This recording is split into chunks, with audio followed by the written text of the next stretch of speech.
Anak pasangan Maman dan Usnayah ini pun divonis menderita gizi buruk. Sang ayah yang bekerja sebagai buruh lepas harian mengaku tidak mampu membiayai pengobatan anaknya yang kehilangan nafsu makannya.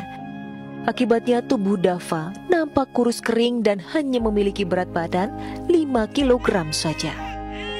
Orang tua Dava sempat membawa anaknya ke rumah sakit, namun hasil pemeriksaan dokter, anaknya hanya mengalami kekurangan gizi.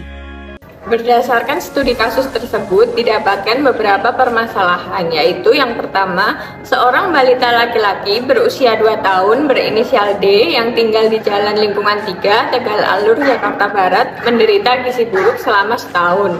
Yang kedua, balita tersebut kehilangan nafsu makan. Yang ketiga, sang ayah dari balita tidak mampu membiayai pengobatan anaknya. Yang keempat, tubuh balita sangat kurus kering. Yang kelima, hasil pemeriksaan dokter mengatakan bahwa balita tersebut mengalami kekurangan gizi. Yang keenam, rumah yang tidak layak huni. Yang ketujuh, balita tersebut hanya diberi makan bubur oleh kedua orang tuanya. Yang ke-8, balita kehilangan nafsu makan usai diurut pasca jatuh dari tempat tidurnya. Dan yang ke-9, berat badan balita yang awalnya 10 kg terus menurun menjadi 5 kg. Faktor penyebab dari masalah tersebut yaitu yang pertama, kondisi ekonomi. Masyarakat atau suatu keluarga yang dengan kondisi status ekonomi yang rendah akan lebih mementingkan untuk mencukupi kebutuhan sehari-hari seperti biaya makan dan biaya membayar kebutuhan rumah. Makanan yang dikonsumsi pun cenderung tidak diimbangi dengan nutrisi dan gizi yang seimbang. Yang kedua, kondisi tempat tinggal. Rumah yang tidak layak huni dapat meningkatkan risiko penyakit pernapasan dan infeksi lainnya yang dapat mempengaruhi status gizi anak. Selain itu, rumah yang sanitasinya buruk dapat menyebabkan kontaminasi makanan oleh kuman dan bakteri yang dapat mengakibatkan infeksi dan penyakit pada balita. Infeksi ini dapat mengganggu penyerapan nutrisi dan menyebabkan gizi buruk. Yang ketiga, kualitas makanan yang dikonsumsi. Faktor konsumsi makanan merupakan penyebab langsung dari kejadian gizi buruk pada balita. Hal ini disebabkan karena konsumsi makanan yang tidak memenuhi jumlah dan komposisi zat gizi yang memenuhi syarat gizi seimbang, yaitu beragam, sesuai kebutuhan, bersih, dan aman, sehingga akan berakibat secara langsung terhadap pertumbuhan dan perkembangan balita. Yang keempat, kurangnya pengetahuan orang tua tentang gizi. Faktor pengetahuan ibu tentang gizi mempunyai peranan penting dalam mencegah status gizi buruk atau kurang pada balita. Karena pengetahuan orang tua mempengaruhi bagaimana orang tua mampu memenuhi persediaan makanan bagi anaknya, mengonsumsi makanan sesuai gizi yang benar, memilih jenis makanan, serta memprioritaskan makanan di tengah keluarganya. Yang kelima, kehilangan nafsu makan. Menurut Fatonah 2005, nafsu makan sangat berhubungan dengan status gizi balita. Karena pada anak balita mempunyai nafsu makan yang berubah-ubah tergantung pada kondisi makanan tersebut. Kondisi makanan yang dimaksud adalah yang dapat menarik anak balita tersebut untuk gemar mengonsumsi makanan yang berbagai macam, terutama makanan yang dapat mempengaruhi tumbuh kembang anak balita tersebut. Selanjutnya adalah dampak yang dapat ditimbulkan.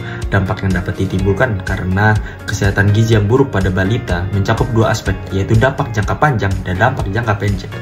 Dampak jangka panjang meliputi kesehatan fisik yang menurun, gangguan perilaku, dan kehilangan nafsu makan, gangguan pertumbuhan dan perkembangan, dan gangguan kesehatan psikologis keluarga. Lalu upaya intervensi yang dapat dilakukan untuk mencegah gizi buruk pada balita meliputi penyuluhan dan pendidikan kesehatan, pemberdayaan ekonomi dan sosial, peningkatan akses layanan kesehatan masyarakat. Upaya intervensi yang dapat dilakukan ketika balita mengalami gizi buruk dengan tanda-tanda seperti menolak makan. Yang pertama yaitu melakukan rujukan kepada pusat pelayanan kesehatan seperti rumah sakit atau puskesmas terdekat, pemberian perawatan intensif seperti pemberian makanan khusus dan perawatan serta pemantauan secara ketat yang dilakukan oleh petugas kesehatan. Lalu upaya yang kedua yaitu terapi nutrisi, yang mana petugas kesehatan memberikan formula makanan yang mengandung kalori tinggi, protein, serta beberapa vitamin yang lainnya. Lalu yang ketiga yaitu pendampingan psikologis, karena mungkin saja balita mengalami trauma ketika jatuh atau beberapa faktor yang lain yang menyebabkan balita enggan untuk melakukan makan. Beberapa faktor yang dapat mempengaruhi keberhasilan upaya intervensi, yaitu yang pertama ketersediaan sumber daya. Sumber daya yang dimaksud dapat berupa anggaran, tenaga, fasilitas, maupun bahan dan pangan. Lalu yang kedua adalah sosial ekonomi. Sosial ekonomi dapat menjadi faktor penentu untuk menggambarkan kesejahteraan masyarakat tersebut. Lalu yang ketiga adalah kesadaran serta kemampuan untuk hidup sehat dan bergizi. Selanjutnya yang keempat yaitu adanya kolaborasi lintas sektor yang dapat dilakukan seperti ekonomi, kerjasama ekonomi, kesehatan maupun lingkungan.